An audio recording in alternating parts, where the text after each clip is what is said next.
Swastiastu. Perkenalkan, nama saya Nikita Tramaida Patmasari dengan NIM 2021 0108 0007. Perkenalkan, nama saya Niputu Sita Aurelia Tara dengan NIM 2021 0108 0008. Dan saya Niputu Melisa Sari dengan NIM 2021 0108 0009. Om Swastiastu. Baik, di sini kita sudah bersama dengan Atu Bumde selaku Ketua Desa Wisata Kapal. Nah, Atu, kita dari mahasiswa Mahadeva University. Nah, tujuan kita kemari itu untuk menanyakan Atu bagaimana lebih lanjut tentang tradisi Desa Adat Kapal, yaitu siat lipat bantal atau aciran pengaman. Baik, jadi siat lipat bantal atau juga sering disebut oleh masyarakat metimpugan lipat bantal atau istilah di lontarnya itu adalah acirah pengangon atau acirah riangon. Jadi upacara perang lipat ini, siat lipat ini atau metimpugan ini memang sangat sakral sekali, disakralkan oleh masyarakat Desa Adat Kapal. Itu dilaksanakan setiap purnama kapal. Jadi sejarahnya tradisi ini sudah dimulai dari tahun 1259 Saka atau 1337 Masehi. Nah itu menurut lontar Aci Taburak Pengaman. Ya, di dalam lontar itu juga disebutkan bahwa ketika itu masyarakat Desa Adat Kapal mengalami kekeringan yang sangat dahsyat sekali. Nah, ini tak ringkas ceritanya ya, juga tidak panjang. Jadinya ketika mengalami kekeringan itu, kebetulan saat itu Mahapatih Keboiwo yang diutus oleh Raja Bali saat itu, Astasuro Ratnabugi Banten, untuk memugar Puro Sado, merestorasi Puro Sado saat itu. Pura tertua di Bali ya, itu Puro Sado Kapal.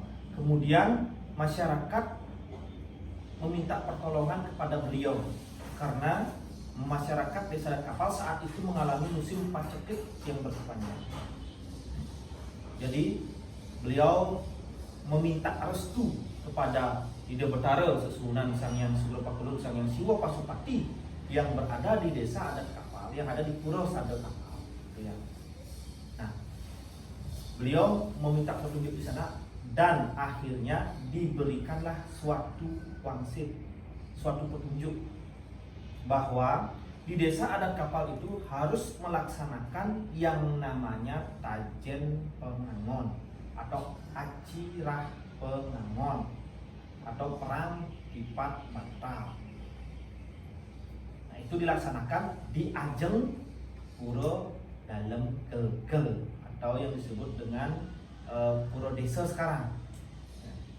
Puro Desa sekarang. Di sana harus dilaksanakan upacara perang lipat bantal. Nah, akhirnya masyarakat melaksanakan apa petunjuk beliau. Sampai di situ juga beliau mengeluarkan di sana bahwa masyarakat Desa Kapal tidak boleh menjual lipat. Jadi di kapal ini tidak boleh memang menjual lipat yang diulang. Nah, kalau lontong itu boleh. Ya, nah itu bisa maunya. Nah, akhirnya masyarakat Desa Adat Kapal melaksanakan tradisi tersebut dari 1337 Masehi sampai sekarang. Itu tetap berlangsung. Begitu. Oke, baik Atu. Nanika kan udah Atu jelaskan sejarahnya. Jadi bentuk pelaksanaan dari tradisi Nika, bentuk pelaksanaan dari tradisi perang lipat bantal yang namanya suatu tradisi pasti ada sebuah penyesuaian sesuai dengan perkembangan zaman, kan begitu ya. Dulu waktu kecil memang yang sendiri melihat bahwa upacara perang lipat itu sempat dilakukan hanya oleh pengurus desa subak, dan pemangku. Tetapi sekarang itu wajib dilakukan oleh seluruh masyarakat kapal. Karena apa? Karena ini dampak ini adalah dari tradisi yang diwariskan turun menurut kepada masyarakat kapal. Gitu. Jadi pelaksanaannya itu dilaksanakan. Nah, kita anggap nih ya, dari misalnya stasiun kapal nih, Puramo Kapal. Ini sudah diputuskan waktu pelaksanaan upacara perang Tipat. Jadi masyarakat itu datang dulu paginya untuk mengaturkan tipat dan bantal. Jadi masyarakat dari rumah berbondong-bondong dulu ke pura, kemudian mengaturkan tipat dan bantal. Nah, setelah itu menunggu jam yang telah ditentukan untuk prosesi perang. Nah, biasanya setelah mampu mengaturkan tipat dan bantal yang sudah diaturkan oleh masyarakat itu, diambillah tipatnya, bantalnya diambillah, kemudian ditaruh di botak gitu ya, ditaruh di situ. Kemudian diupacarai juga di Ajeng Balai Agung, diaturkan juga di Ajeng Balai Agung. Nah, di situ simbolis, secara simbolis, rekan pura, pemangku, kemudian kaseh, gitu, pendesa, itu secara simbolis melaksanakan dulu lempar antara tipat dan bantal, aksi lempar. Itu yang pertama. Kemudian dilanjutkan di Ajeng Balai Agung itu oleh Krama Banjar yang memiliki tugas atau giliran untuk melaksanakan upacara ini. Biasanya diambil 2 banjar. Kemudian dari 2 banjar itu dia akan bergabung gitu ya. Bergabung, yang ceweknya ada di selatan, yang cowoknya ada di utara. Begitu. Kemudian mereka memakai babat poleng. Gitu. Nah, kemudian di sana baru lempar-lemparan nih. Lempar-lemparan antara tipat dan bantal. Ya. Kemudian setelah upacara yang di sana selesai, baru nanti tipat itu dibawa ke Jabe di luar pura. Ya, di jalan raya nih. Depan pura desa ada kapal. Nah, di sana lempar-lemparan mereka. Itu masyarakat umum boleh ikut. Nah, disitu serunya di sana, saling lempar. Kemudian setelah si lempar-lemparan itu mereka berpelukan, kemudian kadang-kadang tos gitu ya, show gitu, dan bersalaman. Nah, itu berarti setelah lempar-lempar tidak ada dendam. Gitu. Justru di sini letak keunikannya mereka, bahwa ini adalah sebuah tradisi, bukan perang beneran. Takutnya ada yang tersinggung gitu kan. Nah, ini tidak seperti itu. Nah, setelah mereka bersalaman, baru memungut sisa-sisa tipat upacara tadi. Kadang sisa-sisa tipat itu makan, ya. Ada juga sisa tipat itu diambil kemudian dibuang ke sawah.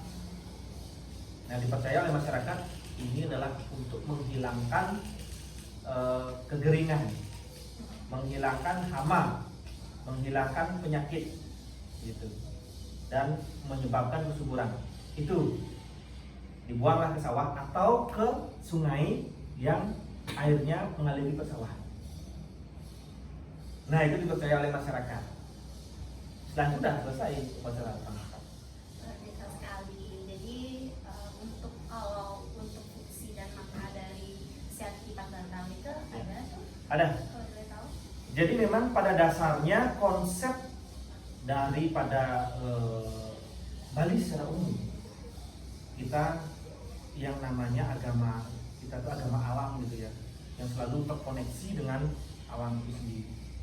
Kita tidak hanya mengambil intisari dari alam, tetapi kita juga harus memberikan penauran, mengaturkan sesuatu. Itu dulu. Itu konsep kita beragama di Bali ini seperti itu. Harus ada penauran dulu, baru kita ambil. Kemudian kita ambil untuk bisa lagi. Ini siklus. Inilah konsep daripada upacara perang Tipat ini. Ketika kita mengambil sarining amarta maring siwi, kita mengambil amarta dari sawah berupa beras untuk kebutuhan kita hidup. Nah, ini adalah sebuah penghaturan juga pada alam sekali. Sebagai wujud terima kasih kita terhadap penguasa semesta. Ini kan siklus sebenarnya. Ya. Jadi maknanya orang Tipat itu kenapa Tipat dan Bantal? Tipat itu sebagai simbol daripada Pradana, Bantal itu sebagai simbol dari Purusa. Pradana itu perempuan, Purusa laki-laki. Jadi inilah pertemuan antara Purusa dan Pradana. Jadi sebenarnya Tipat itu dia dibenturkan di akasa. Ya. Dia dibenturkan di akasa. Begitu. Memang harus Tipat dan Bantal. Memang harus Tipat dan Bantal. Karena Tipat itu memang simbol dari Purusa, Tipat itu Pradana, perempuan, dan Bantal itu laki-laki. Gitu. Jadi Tipat dan Bantal ini sangat disakralkan juga oleh masyarakat Bali. Ya. Buktinya ada Tipat dan Bantal ketika pernikahan, ya kan? Nah itu sebagai simbol kesuburan, pertemuan antara laki-laki dan perempuan. Gitu. Kalau pertemuan antara perempuan-perempuan kan tidak mungkin menjadi kesubur, gitu. Ataupun laki-laki, kan tidak mungkin ya, gitu loh, kan lucu jadinya. Nah sekarang tradisi ini memang sangat dijaga ketat oleh masyarakat sebagai simbol kesuburan. Logikanya ini ya, kalau zaman sekarang ini logikanya begini. Sisa-sisa Tipat itu kan diambil nih oleh masyarakat, kemudian dibuang ke sawah. Itu artinya apa? Itu akan menjadi pupuk organik, ya nggak? Kalau secara logikanya, secara ilmiahnya ini, karena saya sendiri percaya bahwa tradisi yang ada di Bali, tradisi apapun itu bukan sembarangan tradisi yang dilakukan hanya untuk hura-hura, seremoni, tidak, tapi untuk juga menghargai alam dan bisa itu diteliti secara ilmiah.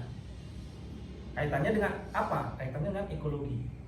Tanah akan subur. Coba sisa nasi aja taruh di pot, pasti akan tumbuh benih-benih padi-padi. Nah ini, jadi antara Purusa dan Pradana, ini Tipat dan Bantal, ya disatukan, kemudian muncullah kesuburan dan dinamakan dengan Dewi Sri. Ya, jadi itu ininya makna daripada upacara pernikahan. Nah, kenapa laki dan perempuan? Kenapa perempuan di selatan dan laki-laki di utara saat di Jawa Tengah? Ya. Kenapa itu? Ya, karena gunung sebagai simbol daripada Purusa itu sendiri dan Segara sebagai simbol daripada Pradana.